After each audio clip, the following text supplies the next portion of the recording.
Hello guys, welcome to my channel Flavors by Sonam. আজি মই onion pakora বনাম। মই 3টা অনিয়ন লৈছো আৰু ভালকৈ মই পিয়াজখিনি ভালকৈ মই ধুই পিনে কাটি লৈছো। তাতে বেচন, জিৰা, ধনিয়া, জলকীয়া গুটিখিনি লৈ লৈছো। কেইটামান কেঁচা জলকীয়াও লৈছো। কেঁচা জলকীয়াটো মই বেচনত সৰু সৰুকৈ কাটি দিছো। কেঁচা জলকীয়া ফ্লেভাৰটো আহিবৰ কাৰণে নিদিলেও হয়, মই দিছো আৰু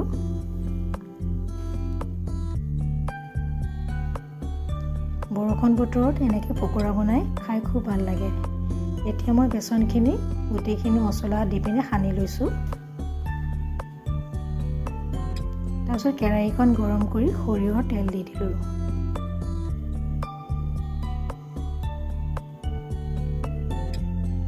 তাৰপিছত এডোখৰ পিঁয়াজ লৈ পিনে মই তাতে বেচনত লেটিয়াই ফ্ৰাই কৰিম।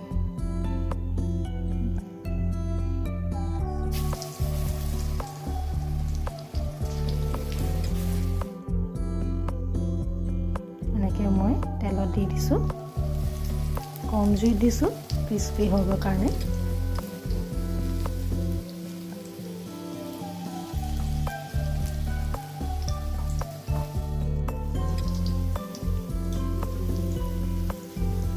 এটা সাইড হৈ গৈছে, আকৌ মই এটা সাইড উলটাই দিছোঁ।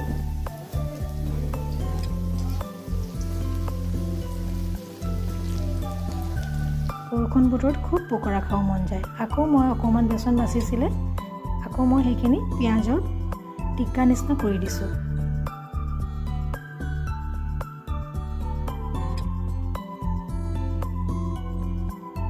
পিঁয়াজ টিক্কাটোও খাই ভাল লাগে।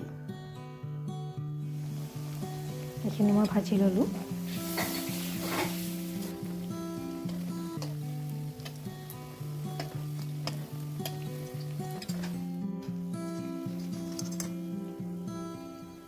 খুব ধুনীয়া ক্ৰিস্পি হৈছে।